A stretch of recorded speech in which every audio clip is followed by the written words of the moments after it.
We just stepped on their face with a hobnail boot and broke their nose. We just crushed their face. What's up, guys? Welcome back to another edition of the Glory UGA podcast, brought to you by our great friends at Alumni Hall. I know a ton of you had a chance to stop in at Alumni Hall on your way into town today for G-Day, but if not, all good, guys. Just go to alumnihall.com and you can find the same great selection, the best selection of Georgia gear that you will find anywhere on planet Earth. But all right, guys, I am your host, Tyler, and today I've got some G-Day overreactions for you. This has become an annual tradition on this podcast over the last 10 seasons, and this year is going to be no different. Now, before I do that, I think by law at this point, I am required to offer the following disclaimer. This, as great as it was to watch this Georgia football team, this was only one small glimpse into the 2024 Georgia football team. This was one of 15 spring practices. So draw definitive conclusions at your own risk, blah, blah, blah, all that, who cares, right? I got to get that out of the way. Yes, we know it was only one spring practice, but regardless, this is the only look that we mere mortals get at this team from January through, I guess this year, late August, typically early September. So you know what? We're going to overreact because it's all that we get to see. Sure, you could be a little more restrained in your takes from G-Day, but where's the fun in that, right? This is about having fun, right? Like, we love college football because it's fun. So let's have some fun and let's overreact to what we saw out between the hedges at Sanford Stadium today. And let's go for it today, man. It's way more fun to do it this way.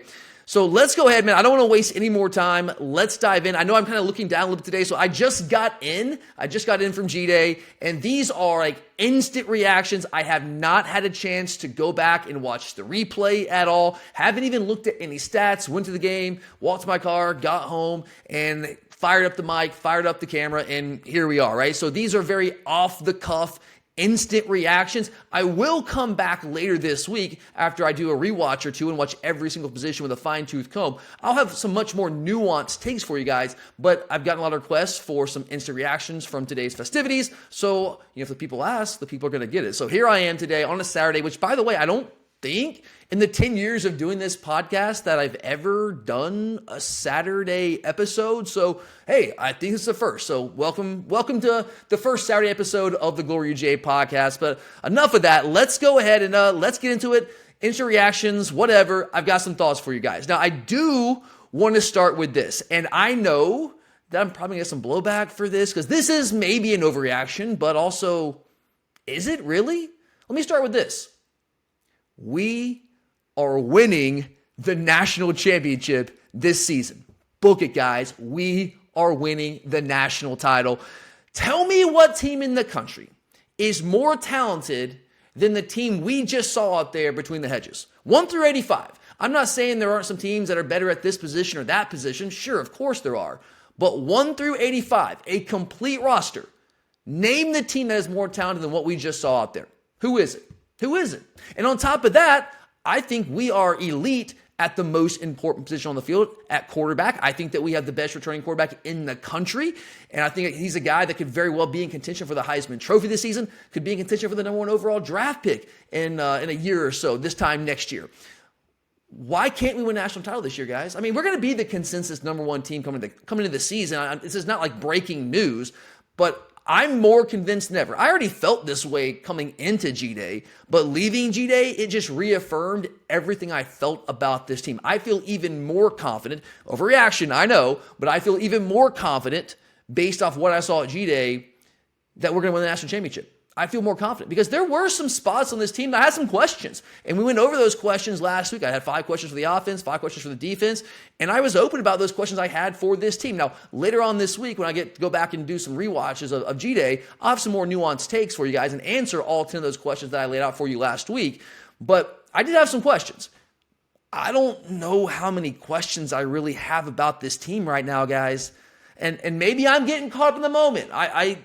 I know I'm a Georgia guy, and you want to sit here and call me a homer, that's fine. If you want to tell me to slow down, chill out, like whatever you want to tell me, that's fine. I'm a big boy. I can take it, but I will stand by my assertion that we're going to win the national championship this year.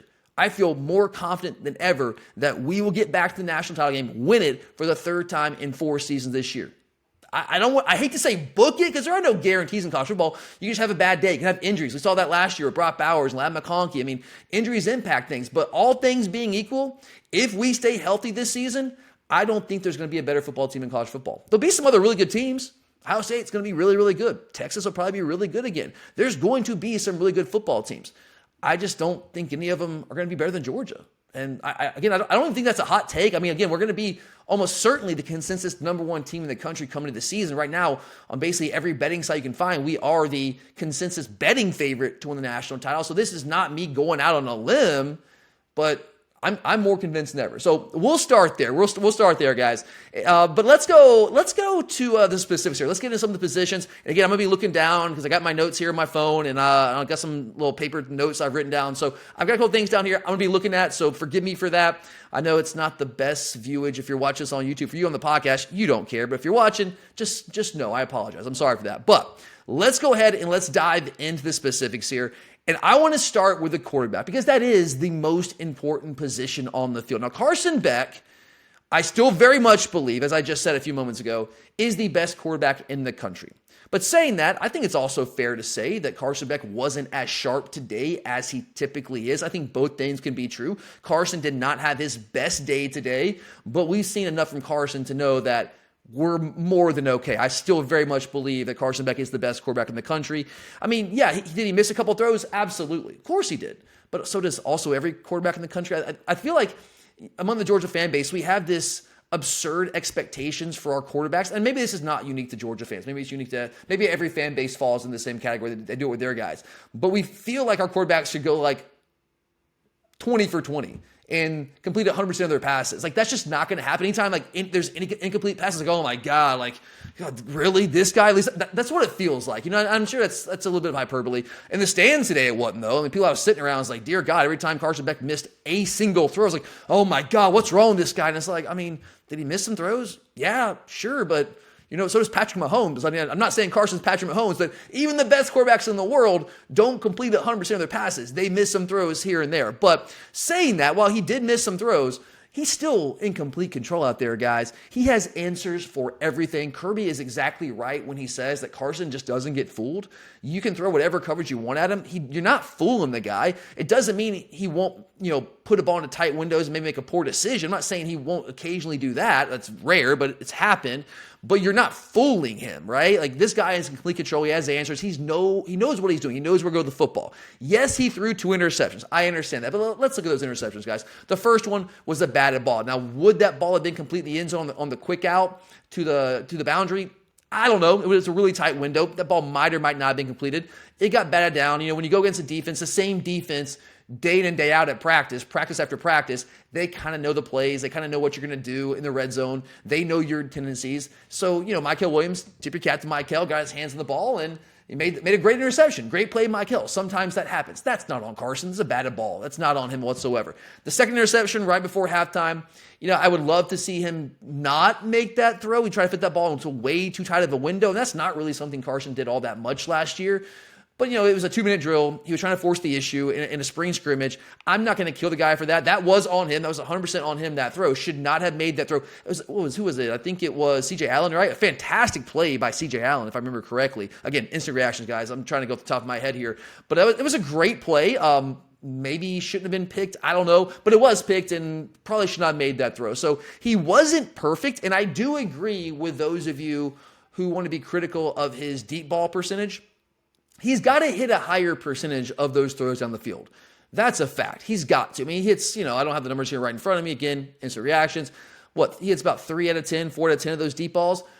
You need to be upwards, like 5 or 6 out of 10. Now, you got to understand, guys, those are lower percentage throws for a reason. They are more difficult to hit. But Carson still needs to hit a higher percentage of those. I do think he does a really good job throwing a fade. I think he throws a really good fade. The throw that seems to give him trouble is that deep post, kind of the deep, skinny post. That's the one that tends to get him in trouble at times, and he's got to continue to work on that. He had a couple opportunities to hit that today and didn't quite connect.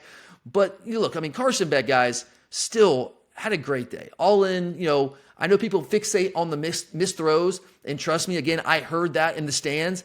But dear God, the guy did far more good than he did bad today. There are a number of plays where he created the throwing lane. So some of those digs, Carson Beck creates those throwing lanes by looking off defenders, by looking off linebackers, by looking off safeties and coming back. He knows where he wants to go with the football, but he's looking them off, creates that throwing lane, creates that separation, creates that open gap in the middle of the field for that receiver to be able to exploit on the dig route. And then he puts the ball on the money and hits guys in stride, allows them to maximize their yards after catch. He did those things too. I know he missed a couple of throws. That's going to happen. I'm not trying to excuse it. He's got to do a better job of hitting those throws down the field, and that's something that went back to last year. But let's not also act like Carson Beck was like just a train wreck today. Like, he wasn't as sharp as he usually is, wasn't as sharp as we would need him to be, like, I don't know, week 1 against Clemson. But this was a spring practice, guys. We've got plenty of time. We saw a full season Carson Beck playing at an elite level last year. So to be quite honest with you, I'm not at all worried about Carson Beck. I think Carson Beck's going to be just fine this year, like he was last year. In fact, I'm going to go out on a limb and say I think he's going to be even better than he was last year. I think he's going to be in contention for the Heisman Trophy. That's how good I think Carson Beck is going to be this year. All right, let's move on, guys. Let's go to the guys that Carson was throwing to. Our top 3 wide receivers coming out there today were exactly what we thought. It was Arian Smith, it was Dylan Bell, and we had Dominic Lovett out there. Those are the 3 guys that we've heard the most buzz about all spring long. At least I've heard the most buzz about all spring long. And it was no surprise to me that those were the first 3 guys out there. Now, it is somewhat interesting that, I will say it's somewhat interesting that Dylan Bell and Arian Smith typically have played the same position, play in the Z receiver position, but that's not how it worked out today. Now, I thought it was quite interesting how some of the receiver groupings were out there in the field. Colby Young and Rara Thomas, I thought would both be X receivers, but they were on the field at the same time, multiple times out there in multiple situations. And you had Colby Young playing X at times. You had him sliding inside. These guys were moving around. There's certainly some positional versatility out there with all these receivers. That seems to be just based, again, I know one small scrimmage, one isolated day out there, but it seems like that might have been an emphasis for us this year. Hey, we don't have Brock Bowers. We need to find ways to be productive without him, so we need to have guys that can move around and play different positions. You can play X, you can play Z, you can play the slot, and go out there, and it makes us harder to cover because you don't know where one guy is going to be on any given play. So I did see some of that today, which was quite interesting, but the top 3 wide receivers didn't surprise me at all. In fact, I'll say this too. We played out there with 12 personnel plenty of times today, but based off what I saw today, I think there's a really strong chance we're going to see more 11 personnel than we have in the past 3-4 years, because our receivers are good, guys. Like, our receiving core is going to be very good this year. I don't know if we have that one alpha guy. Like I said last week, I'm still not sure that we have an AJ Green, like that type of guy, although it seems like Dominic Lovett is in line to become that number 1 option. I mean, he was the guy that we were trying to feed the ball today, and he looked really, really, really good. But our receiving group collectively is going to be one of the best in the country. I don't know if it's going to be the best in the country, but I think top 5. Like, are there 5 teams with better receiving cores than what we have? I mean, collectively? I mean, we got 2 guys in Rara Thomas and Dominic Lovett that have previously led SEC teams in receiving back in 2022. Colby Young, I mean, I told you guys back when we initially signed this guy out of the transfer portal back in December, this dude is legit. I don't care what his numbers said at Miami last year. They had major quarterback issues. Their offense was a train wreck half the time last year, and playing a freshman quarterback there for about half the season, he just leaned on Xavier Restrepo, their slot receiver, and just fed him over and over again. Colby Young can play. If you watched Miami last year, you saw that. You saw it out there at G-Day, what he did today. Again, I don't have the numbers in front of me, just got home, but what he did out there, looking as good as he looked, and playing different positions, by the way, which for a guy that just got here a couple of months ago, I mean, to me, Kirby's been trying to downplay expectations, saying, oh, he's still learning, his head's spinning. I mean, he was out there with the number 1 offense, number 1, okay? And he's out there playing different positions with the number 1 offense. And is he really that far behind? I don't think so, man. This guy, I don't know if he's going to start, but he's going to play starter snaps. This guy is going to play a ton for us, and he's going to make a ton of plays for us. So if you think about what we have at receiver, Dylan Bell making plays, Arian Smith looking good out there. Arian Smith was getting open consistently. Even though he didn't always hit the ball, he was getting open. And Anthony Evans, I mean, we saw today, explosiveness personified. His very first snap out there with the second-team offense makes a huge play. Now, it's kind of a breakdown. It covers there between 2 true freshmen, K.J. Bolden and Ellis Robinson IV. But, hey, he still got open, made plays. He made a number of plays today. He worked the entire second half with the number 1 offense. Anthony Evans is another guy who is going to make a major contribution to this team this year. He's going to be a big-time playmaker for us. We have a ton of weapons at receiver. We're still really good at tight end. Oscar Delp, still really good. Lawson Lucky is a good player. I'm really high on Benjamin Urostic, and he might be the guy, the tight end coming from Stanford, that throws a wrinkle in this claim I'm making right here, because he might be that kind of guy. I think there's a chance he is. But even though we're good at tight end right now, I think we're better receiver. I really do, guys. I think we're better receivers, so I think you're going to see far more 11 personnel than we have in years past. I think you'll see more 10 personnel than we have in years past. We haven't seen much 10 personnel at all. I mean, seriously, guys, at all. I'm not saying you're going to see a ton of it this year, but it wouldn't surprise me to see more of it this year than we have it at any point in the last 3, 4, 5 years, because our receiving core is good, guys. Like, we have a number of guys that can go out there and make plays. Again, we don't have that one guy. So I still don't know if we have that one guy. I think the closest to it right now is Dominic Lovett. I think Colby Young could maybe develop into that. But we have so many weapons, so many guys that can hurt you. I don't know who you try to double.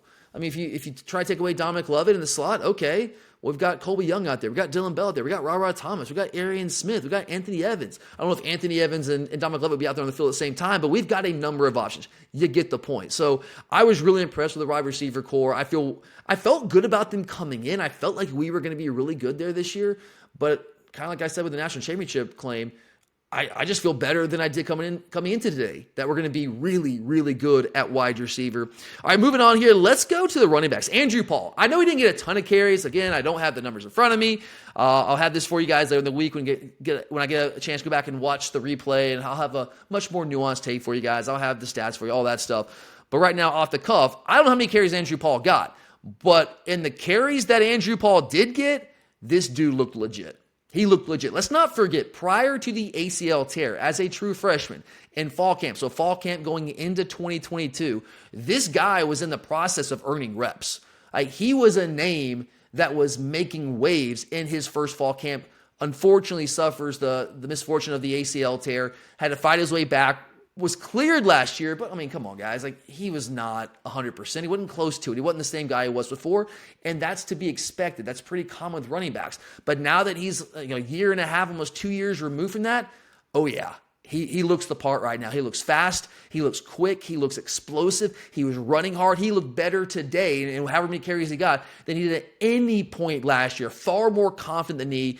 I saw what I need to see from him. I don't think he's going to be our feature back this year, but Andrew Paul is going to play, and when he gets carries, I feel very confident Andrew Paul is going to be able to make plays for us. So he did a fantastic job. I also thought Roger Robinson looked good. He kind of continued on the trend that we saw in the Orange Bowl, where he got his body in shape. He's running harder, running behind his pads a little bit more. CJ Allen, who we'll talk about in a minute here, played really well. CJ Allen looked awesome at inside linebacker today. I mean, he clearly has taken a step. But there was one play in the first half, I remember correctly, maybe the first quarter, where Roger Robinson just trucked him. And CJ Allen's a legitimately badass inside linebacker, and he got trucked right there in the hole. Rod Robinson's going to play a lot for us. I mean, Rod might start. He might start week 1 against Clemson. You saw Etienne got some, he definitely worked in with the number 1 offense. He was in there as early as the first drive, but he did not start. Now, if this would have been played after the first week of spring practice, prior to the DUI arrest, Trevor Etienne almost certainly would have been the starter at running back. He was that guy, but clearly Kirby Smart's still trying to send a message, and he's like, you got to work yourself back into the good graces. And I still maintain, I think he played, but didn't start G-Day. I think that's another sign that, I don't know, man. I am skeptical as to whether Trevor Etienne is going to be allowed to play week 1 against Clemson. I think he might be on the bench. I think he might be suspended for that game. But if he is, even if Trevor Etienne does not play, I think he's the most explosive, dynamic running back on the team right now. But even if he does not play, what I saw from Roger Robinson and Andrew Paul today certainly gave me comfort that we will be okay week 1 against Clemson, even if Trevor Etienne cannot go. Branson Robinson's the wild card. We'll see what we have in him when he gets back from injury. He should be back for fall camp, but we don't know exactly what version of Branson that we're going to get in fall camp. So even if it's Branson 75% and not the Branson that we need, again, I feel okay because Roger Robinson and Andrew Paul showed me something today. I feel really good about both of those guys. Now, defensively, let's move over to the defensive side of the ball here because I thought the defense might have been the story of the day. Offense was good. Like I saw some great things from the receivers. We have a number of playmakers. I love what I saw from the running backs. We'll get to the offensive line here in a minute. Actually, you know what? Before we go to the defense, let's just do that. Let's get the offensive line. That's on the back of my notes, but it makes sense to talk about them while we're talking about the offense. So, offensive line. Here's what I'm ready to say. Here is definitely an overreaction. The Georgia offensive line is finally going to win the Joe Moore Award. We should have won it probably at least 2 of the last 3 years. We got screwed out of it each of the last 3 years. I mean, Washington won it last year. I mean, come on, guys. Come on, what a joke. Give me a freaking break there. Washington? Come on. No. But this is going to be the year. And if not, like it's just going to be highway robbery. This Georgia offensive line might very well end up being the best offensive line in the Kirby Smart tenure. And that's saying something, guys, because you know the history of what we had at offensive line under Kirby, the lineage, at tackle, at guard, at center with Cedric Van Pran. I don't know, man. I think this offensive line might beat them all. I really do. Now, right tackle's my question. Xavier Truss looked good today, and he has played a lot of football for us. He is a vet coming back for his COVID year, a super senior. He looked good today. I still have questions about Truss at tackle. I don't quite know if he has the quickness and the footwork to really be elite there. I think Monroe Freeling has the potential to be elite, but how close as a sophomore is he to being ready to be that guy? I don't know. I thought Monroe looked solid today, but I thought Truss looked really good too. So that's the one spot I still have questions about. I thought Ernest Green today took a step forward. Now, I will be honest with you, I didn't watch a ton of Ernest Green. I had my eyes more on Jared Wilson. I want to see how Truss looked out there at right tackle. But when I was watching Ernest Green, I thought Ernest looked really good. In an interesting turn of events here, Dylan Fairchild opened with the number 1 offense at left guard. That's where he was playing last year. Once we had Amarius Mims go down with the injury and we slide Xavier Truss from left guard to right tackle, it was Dylan Fairchild who was starting those games at left guard in a rotation with Micah Morris. Early in spring practice, Micah Morris, however, was the guy getting the reps reportedly with the number 1 offensive line. But at some point throughout the course of spring practice, Dylan Fairchild, and I had been told a couple different times from a couple different people that I know that Fairchild was having a hellaciously good spring practice, and clearly that was true because he's worked himself back into that starting position at left guard. Micah Moore still going to play a lot, still rotating in. And it doesn't matter really who starts. It's more of an ego thing. They're both going to play. They're both going to play a lot. It's going to be a rotation there just like it was last year. But I thought that both those guys look really good. Jared Wilson, man, he's everything that I had been told that he was. I mean, we've seen him a little bit in spot duty and garbage time over the past couple of years. Not a ton, though. Man, this guy physically, I'm just going to say it. I love Cedric Van Pran. This is not a shot at him. SVP was amazing for us. He was such a valuable piece of our team, such an incredible leader for our team, such a cerebral player out there, a guy that just knew what to do. You trusted him. But physically, there's just, at this point, there's no questions asked. I mean, I know he has not started a game yet. I've already seen enough, guys. Jared Wilson is a superior physical specimen to Cedric Van Pran. Physically, he can just do things that Cedric cannot. He gets far more movement. He's stronger at the point of attack. He's a better athlete. Physically, he is better. Now, he doesn't have the experiential edge. SVP had that, right? And that's big. That does matter. The knowledge of the system, that matters. Playing in the big moments, that matters. But I've always said, guys, I've always been a guy that leans towards the talent, the physical tools. Like you've got to know what to do, of course. But if you've got the physical tools, you can get away with maybe not being as experienced, maybe not knowing as much about the system as a guy like Cedric Van Pran. And man, I think Jared Wilson, Kirby's been waxing poetic about this guy all spring long. And you saw why out there today at GD. I mean, he just looked unbelievably good. And yeah, I thought as a whole, if you look at right guard, Tate Ratledge, essentially going to his 4th year as a starter. It'll be his 3rd year actually starting. He won the starting job out of fall camp in 2021. Remember, he started that game against Clemson and goes down with Liz Frank injury. So, I mean, he's been around the block for a long time. He's going to be awesome for us. Saw some really good things from him, which is to be expected. But this offensive line, man, I think this is it. This is the year that they're going to win the Joe Moore Award. And if you think about championship caliber teams, I mean, I said this last week. I say it all the time. I still believe that you build a championship caliber team from the inside out. Yeah, you got to have elite quarterback play. Of course, you've got to have elite receiver play. You got to have that skill talent. Of course, you have to. But you've got to build from the inside out. I don't care how good your quarterback is. I don't care how good your running backs are. I don't care how good your receivers are. It doesn't matter if you aren't elite on the offensive line. You're not winning a championship. You're just not. Unless you are elite on the offensive line. Think about all those Alabama teams. Think about Michigan last year. Think about the Georgia national championship teams, the back-to-back national championships. You've got to be elite along the lines of scrimmage. And we have that with this Georgia offensive line, which is yet another reason why I feel so confident coming out of G-Day. Is it no reaction? Maybe. I don't care. That's why I feel so confident that we are going to win the national championship this year. All right, well, let's flip things over to the defensive side of the ball, guys. Let's just look at a big picture, look at the defense first. The depth and talent on this Georgia defense is flat out absurd. Like, there's just no team in the country that can match the depth of talent that we have, the quality depth that we have. Sure, other teams have like 2 and 3 deep, so I mean, you've got to, but the quality of depth, no one has what we have. I mean, it doesn't matter if you talk about your first-string guy, your backup guys, hell, sometimes even the third-string guy. There's not that much of a drop-off, guys. I mean, the competition, Kirby preaches competition, iron sharpens iron, right? Well, that only works if your first, second, and third-string guys are pretty comparable in talent. And that's what we have.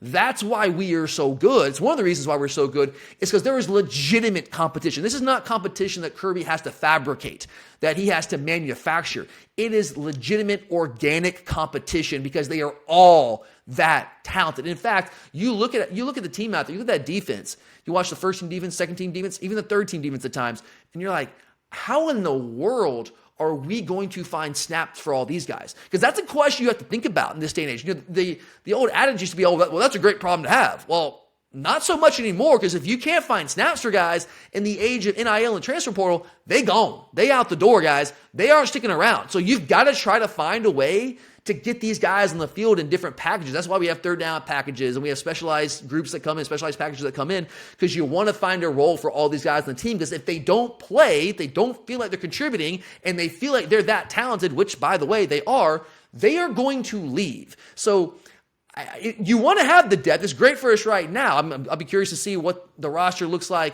after this spring transfer portal window opens up here in a couple of days. But you got to find roles for these guys. And that's the question we have, is like, we have so much talent, so much legitimate competition, so much depth that I don't know how in the world we possibly find snaps for all these guys. And that's a concern, because if you don't find snaps for them, they're going to leave. You might say, we'll be fine this year. Okay, maybe. What about next year when the senior leaves, when the junior leaves, goes to the NFL draft? The guy that you were counting on to be there, well, he's gone now. So it's the whole transfer portal era. You're constantly trying to, stock these positions up, whether it's you getting guys from the portal yourselves, bring guys in from the high school ranks as incoming freshmen. It's something you have to live with now. It's just college football in this day and age. But the depth and talent in this defense right now, pre-transfer portal window, is out of control. I don't know. I mean, we've had a lot of talent, guys, on the Georgia defense over the years. I mean, again, I will get to the defense line here in a minute. We don't have a Jalen Carter. We don't have a Jordan Davis. We don't have that kind of guy on the interior of our defensive line, so we're missing that. But in terms of overall talent, Kirby has built a machine, guys. I mean, he's been in the process of building it year after year after year. I just don't know if we've ever had the quantity of elite talent that we have on defense this year. Now, do we have that one stud on the inside? No. Not only do we have that, but man, I mean, you look at inside linebacker, you look at corner, I mean, you look at even the jack position, at safety as well. I mean, Malachi was not there today, but Starks will be back, and he's as good of a safety as there is in the entire country. I mean, there's just so much talent there, guys. This might very well end up being the most talented overall Georgia defense that we've ever seen. Like, top to bottom, first group, 2 deep, 3 deep, all of that, guys. I mean, it's unbelievably physically gifted. Now, the inside linebacker room, as an old school inside linebacker myself, inside linebacker coach once upon a time, all those years ago, I always kind of gravitate towards the inside linebacker room. And this is, like, more than any other position, this is the position where I have the biggest question of, like, where do you find snaps for all those guys? C.J. Allen, Raylan Wilson, Jalen Walker, Troy Bowles looked fantastic today. You got Justin Williams, number one inside linebacker in the country. Chris Cole looked good. I mean, he's going to be a stud for us too. How in the world do you find, Smile Monday wasn't even out there today. How in the world do you find snaps for all these guys? I don't know, man. I mean, some of these guys aren't going to play, and that's almost like a travesty, because they are that good. They should be playing, but you can't play all of them. You can't play 7 inside linebackers. But man, they looked really good. C.J. Allen, unbelievable today. I mean, last year at times, I was critical of C.J. Allen. I mean, I recognized the talent, and I recognized how good he was for a true freshman. All that's very true. But he was a true freshman, and he looked like a true freshman quite a bit as the season progressed. There were moments where he was making some very boneheaded decisions, like doing things he should not have been doing. There were, I don't want to say majority of the time, There were more than a few times where this guy was not playing fast enough. And the reason for this is he doesn't know what he's doing, right? He didn't know what he was doing consistently. He knew more than your average true freshman would. But as good as he was at times for us, there were moments where he was a liability for us at times. I go back to that Tennessee game, that long run that Tennessee had. Was the first play from scrimmage. I put that more on C.J. Allen than anything. He was a step slow. He was a step slow getting there, and that was not altogether uncommon for him last year because he was still learning what to do. You can say the same things about Raylan Wilson too, right? I mean, it wasn't just C.J. Allen, but they were true freshmen. That's a really tough spot to play in our defense as a true freshman, but they did as good of a job as you could expect at that stage in their development. But C.J. Allen has taken the step, guys. Like, he has taken the step. I know it's one small sample size. I saw enough. Okay, I saw enough. He's playing faster out there. Clearly, he knows what to do. He's more confident. He's playing quicker. He's playing more aggressively. That dude is going to be all SEC caliber this year. Like, I'm ready to say it right now. I don't know if he'll be all SEC by the time it's all said and done, but from what I saw today, he's got that in him this year. Like, it very well could happen. So I thought he looked fantastic. Definitely taking a step forward. Jalen Walker, a guy that I've told you guys many times, has got to be on the field more consistently. He's far too dynamic, far too disruptive, certainly as a pass rusher, to not be on the field more than he was last year. I mean, again, I know I've said it 5 million times, but I just can't get over it. 12 snaps. 12 snaps in the SEC championship game against Alabama. 2 sacks in those 12 snaps, number of hurries and pressures. The guy is a disruptive force every time he's on the field. He's just got to be on the field more. He was a tweener, makes it hard to get on the field, but it looks like from what I saw today, he settled in more to inside linebacker. Now, he did not start with the first team defense. He was with the first team defense. He just did not open with the one defense. That was Raylan Wilson, which I had heard throughout the spring that they kind of go back and forth working with the ones there. So it's not altogether surprising. Raylan Wilson was playing in that position more than Jalen was last year. But when he got opportunities, I thought Jalen Walker was really good. Like, he looked like a real inside linebacker, filling holes, striking guys, striking blocks, disengaging from blocks. We know what kind of athlete he is. When we get in third downs, you have him rush the edge. I mean, he does that. Like, we know how well he can do that and how dynamic he is coming off the edge as a pass rusher. But I thought he looked good as an actual legitimate inside linebacker, and that's a huge step to him getting on the field more consistently. And Troy Bowles, he's a guy who was a freshman last year, came in the same class with C.J. Allen and Raylan Wilson, did not enroll early because his high school in Florida would not allow him to. That's very unfortunate. So he was a May enrollee, was not here for spring practice last year, so was behind Raylan Wilson and C.J. Allen from a developmental standpoint. He just wasn't here. He missed all of spring. So he had some catching up to do. But I loved his tape coming out of high school. I mean, and if you don't know, his dad is the head coach for the Tampa Bay Buccaneers. So you can say all the things you want to say about coaches' sons, right? Like, he has a high football IQ, all those things. You saw that on tape.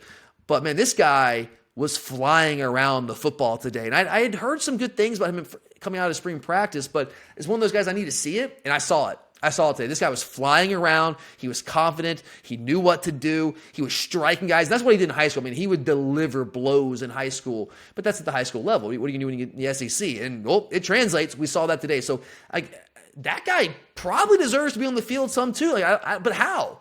When you got Smile Munson coming back, I mean, he was not there all spring because he's still dealing with the foot injury. But you got him, you got C.J. Allen, you got Raylan Wilson, you got Jalen Walker. That's 4 right there. I mean, we're going to rotate more than 4 linebackers. So maybe you have like a third down role for Troy Bowles?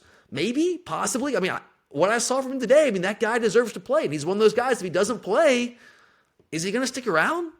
I don't know. So you kind of need to find a way to get him on the field there. But I thought all those inside linebackers looked good. I thought the young inside linebackers, the freshmen, I thought Chris Cole, I thought Justin Williams, clearly still learning what to do out there, kind of looking like much like what C.J. Allen and Raylan Wilson looked like this time last year.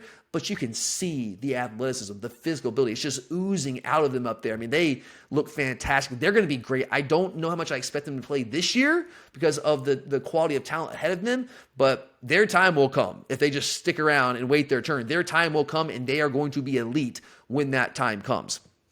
All right, let's move on here. Let's go defensive line. Defensive line, kind of bearing the lead here. So I told you guys last week when I did my 5 biggest questions about the defense heading into G-Day, number 1 with a bullet was the defensive line.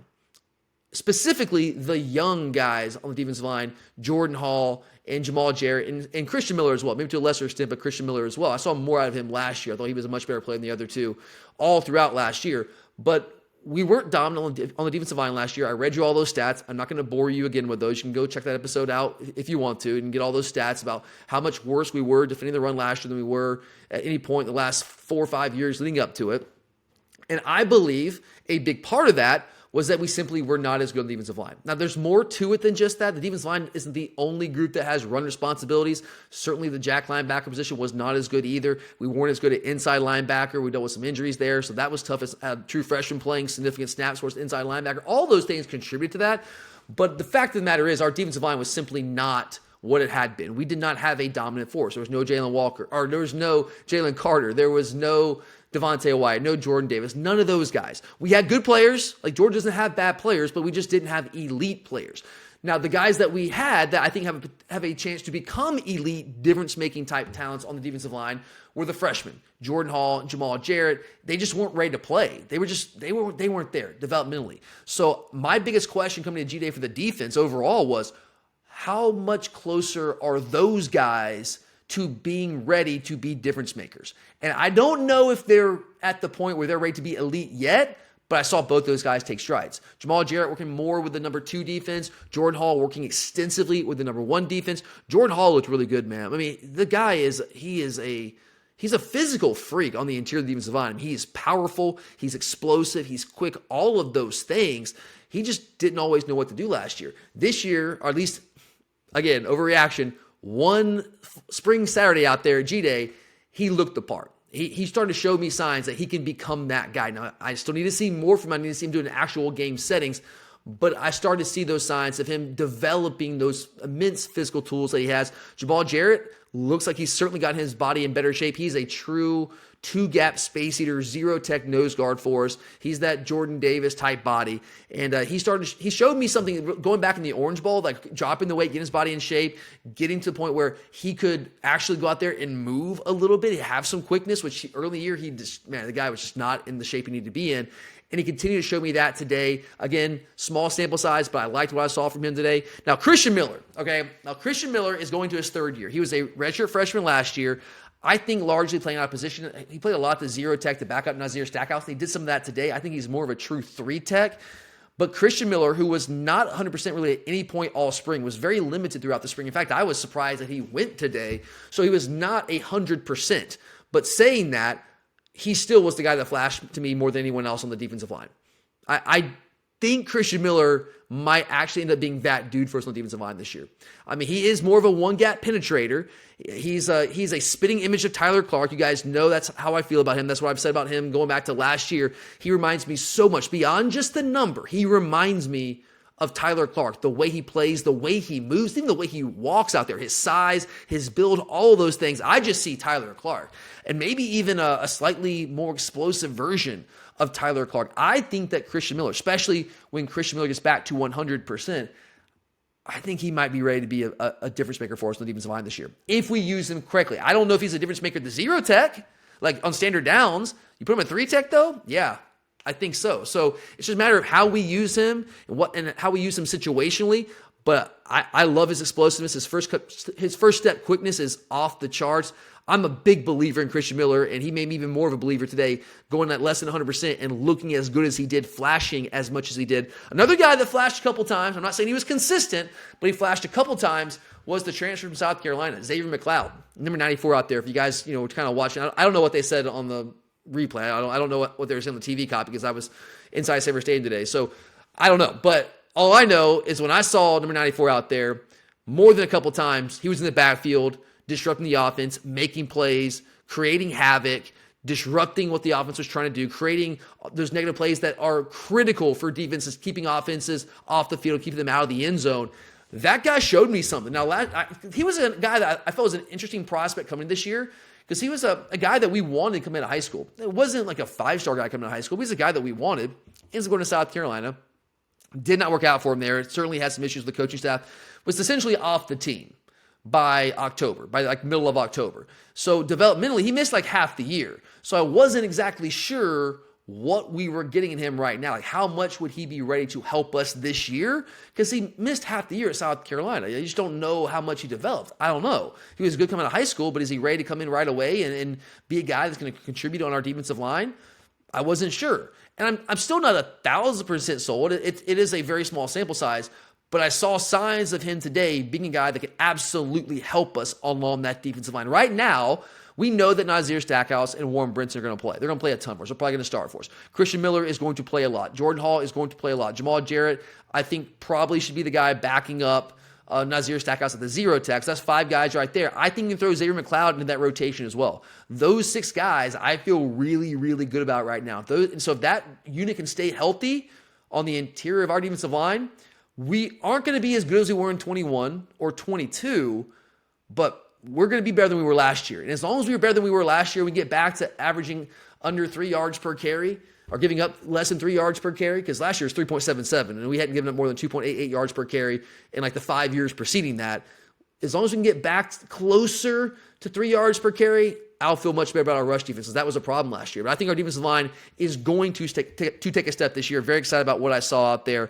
Mykel Williams, talk about the defensive line. Now, he's on an interior defensive lineman.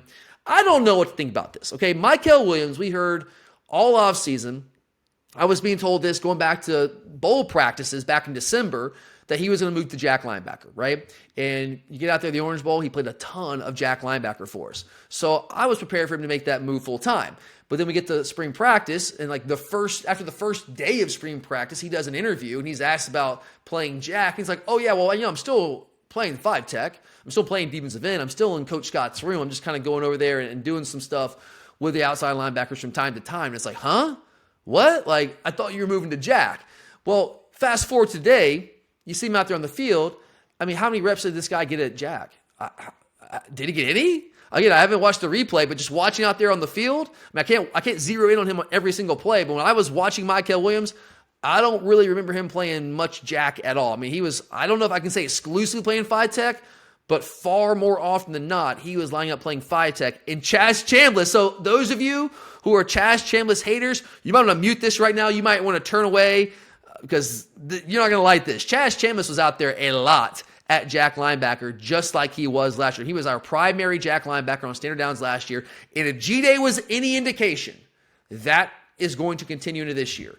Because, Mykel Williams wasn't over there. I thought Mykel would be over there on standard downs. That makes sense to me. I mean, he's like, why do you move him over to Jack? Yes, he's a good pass rusher, but he's 265 pounds. He gives you more beef over there to defend the edge run, which is really where we struggled against the run more than anything last year. It just made a lot of sense to me, but that doesn't seem to be the case. He played the majority of standard downs, again, maybe even all of them. I have to go back and double check and watch the replay. Played the majority of them at the 5 tech, which I'm not going to lie, guys, kind of shocked me. I knew he was going to play both of them. I thought he'd play both of them. But he was almost exclusively a 5 tech today, with Chaz Chambliss playing those standard downs at Jack more often than not. And then you saw David Wilson in the second half get a few more reps there. And he looks like he's gotten bigger, a little bit stronger to be able to hold up more against the edge run and be able to set the edge a little bit more, which is really where he needed to improve. We know what kind of pass rusher is. And in case you guys didn't know, I mean, I'm sure they probably said on the TV copy, he changed numbers this year. He's number 10. So if you were looking for him, it's a different number from last year. He's number 10 out there. So when he was out there, I thought he looked good, but Mykel didn't play much Jack. So I don't know what to make of that right now. Was it maybe Kirby just playing coy and not wanting to put out there for opposing teams like Clemson, for instance, week 1, how much we're going to play Mykel at Jack and how we're going to use him situationally there? Was it just easier to keep him at 5 tech because he knows how to play that position? And like we did what we did with him at Jack during spring practice when the cameras weren't on. But when the cameras are on, you don't want to show opponents what you plan on doing with him. That's certainly a very realistic possibility. I would not put that past Kirby at all. That makes a lot of sense. But all I know is what I saw there today is Mykel Williams was playing 5 tech, which is what he has played the first 2 years of his career here in Athens. I mean, just a continuation of that. Now, I will say this about Mykel. 5 tech or Jack, whatever, the dude looked as good as I have seen him look in his entire career. I expected Mykel Williams to make a massive leap last year into like all SEC caliber play, but the injury he suffered in leading into fall camp, that set him back. I think he was dealing with in spring practice last year too, and missed a lot of fall camp. That set him back, and he was not able to make the type of jump that I thought he would make. I was wrong there, but I think he's going to make that jump this year based off what I saw today. If he stays healthy, that's a caveat. I mean, guys got to stay healthy. If he stays healthy, Mykel Williams is going to be a difference maker for us at 5 tech. Or Jack, whoever ends up playing. But right now, based off what we saw today, small sample size, I know, overreaction, I know, but it's all we have to work off of. I saw him play 5 tech today. That's what he played. Will he play some Jack later in the season? Maybe. Probably, I think, hopefully, but we don't know that. So I found that to be somewhat interesting. But yeah, Mike Hill, wherever he plays, is going to be awesome for us. All right, let's move to the secondary here real quick. A couple more thoughts for you guys. I think this is it. Secondary, and we'll get out of here. I think I like Daniel Harris, guys. I mean, Dalen Everett's going to start for us. I feel pretty confident saying that right now. I like Julian Humphrey. I think Julio's a really, really good player. And he started G-Day with number one defense at cornerback. And I actually thought it would be Daniel Harris because in the scrimmage last week, I was told it was Daniel Harris. Maybe that was wrong. I don't know. So I thought it would be Daniel Harris, but it was not. It was Julian Humphrey. Now, Daniel Harris got the entire second half working with the number one defense. I just think Daniel Harris has physical gifts, physical tools that Julian Humphrey does not. I think Julian Humphrey's really, really good. I think he's a great cover guy. And he has a year of experience on Daniel Harris, so maybe that factored into it as well. But the length that Daniel Harris has, the way he moves out there on the field so effortlessly, I think he's a better overall athlete. I think he has better length. I think he is going to be a better long-term cornerback. Will he win the job? I don't know. Again, he wasn't out there with the number one defense to open G-Day, but that's still very much a battle. It's like I told you guys all spring long. That battle is not going to be decided. It wasn't going to be decided at any point this spring. It wasn't going to be decided today. That's going to go into the summer, into fall camp, and maybe even into the season. I think there's probably going to be a rotation at cornerback this year, but I think I like Daniel Harris maybe a slight bit better. I think I'm ready to say that at this point. Again, really like Julian Humphrey, and I trust our coaches more than I trust me in their evaluation. They see these guys far more than I do. But I think Daniel Harris long-term is going to be the better player. Ellis Robinson IV didn't really get any work with the number one defense. Had gotten some work with the ones at times throughout spring practice. At least that's what I was told. But didn't really see those opportunities today. Was working more with the number two defense. And I thought he looked good. You know, that first play from scrimmage for him, the first play from scrimmage for the number two defense, the number two offense, that was the play where they hit Anthony Evans down the field for that deep shot. It was a miscommunication. I need to go back and watch the replay. It looked like KJ Bolden expected Ellis Robinson to carry Anthony Evans up the field in man coverage with KJ kind of playing over the top, like a two deep. But I think KJ Bolden, what I saw there on the field and the replay we saw in the stadium, it looked like KJ Bolden thought we might be playing like man under, where we were playing a two high safety shell, where we were playing man underneath, and then Ellis Robinson thought we were maybe playing like cover two, because look, he was just playing the flats there. So I think there was some sort of miscommunication there, whatever. Anthony Evans was turned loose, he was wide open. So there was certainly a miscommunication there, but that's, with two true freshmen, I mean, that's going to happen from time to time, especially here in spring practice. But I thought that Ellis Robinson looked good on the hoof out there. I mean, he's going to be a really good player for us. Still a young guy. He's got to learn what to do, all those things. So if he ever figures it out this year, I mean, he's going to factor into a rotation as well. I mean, he's just that good. It's going to be really hard to keep him off the field. At star, I had some questions about Janelle Aguero. I really did. Now, this is a guy last year. If you're new to the show, you don't know this, but those who've been listening for a while, you know this. Coming into last year, I kind of spotlighted Janelle Aguero as a guy that I thought could potentially play a lot for us as a true freshman, because I wasn't sure Tyke Smith was going to be able to hold him off, because Janelle Aguero physically was more gifted than Tyke Smith. And, Tyke Smith had done some good things for us league last year, but he'd never shown to be that guy. Well, Tyke was that dude for us last year. He stepped up in a big way, and he just did not allow Janelle Aguero to get on the field. I was wrong in that assessment. That was on me. I missed that one. But I'm still very high on Janelle Aguero.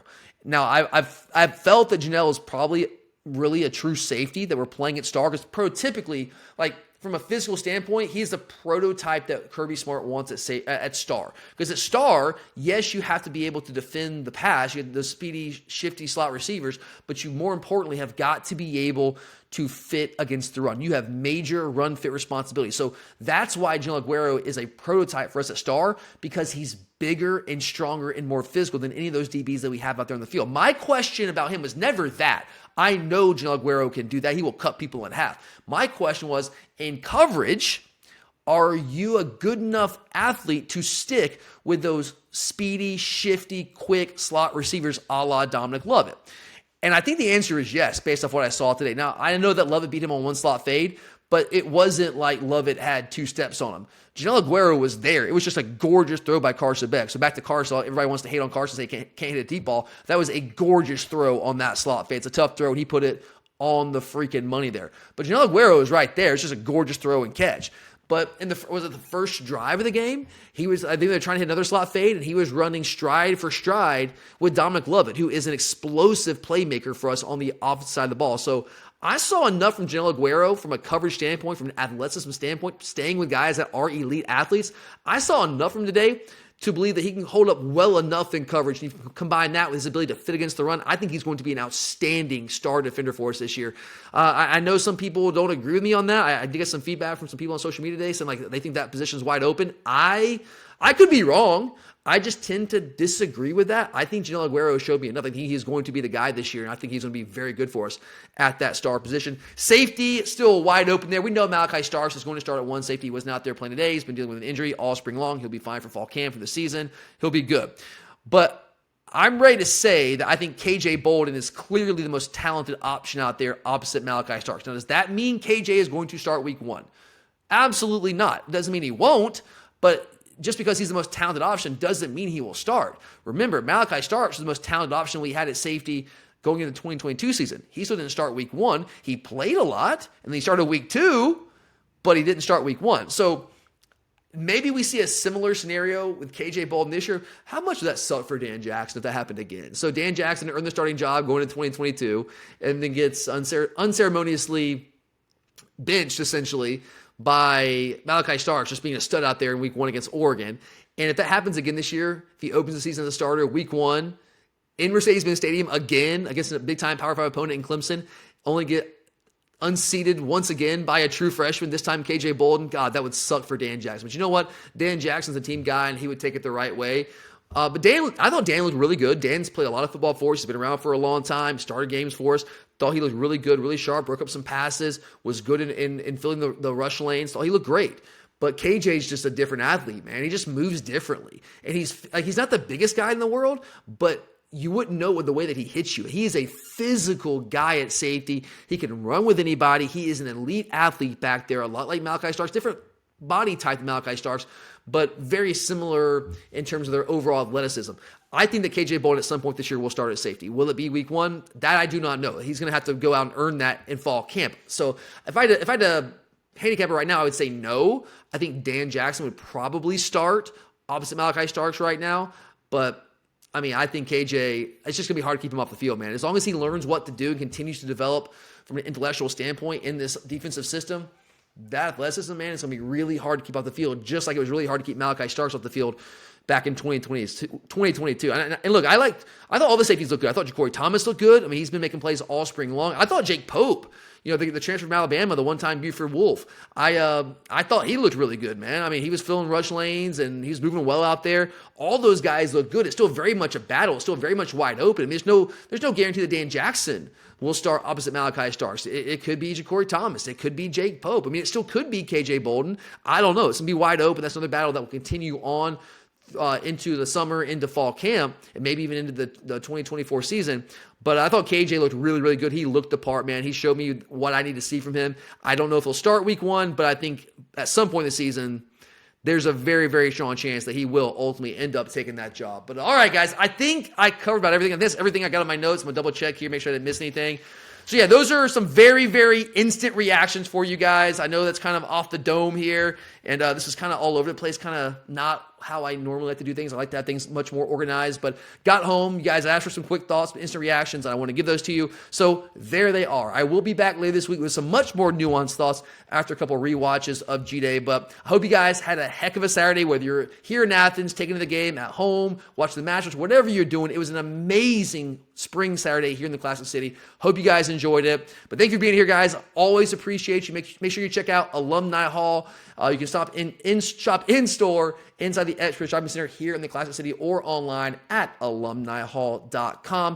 But thanks, guys. Have a great rest of your weekend. I'm Tyler, and of course, as always, go Dogs!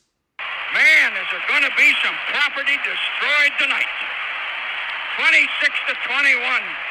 Dogs on top.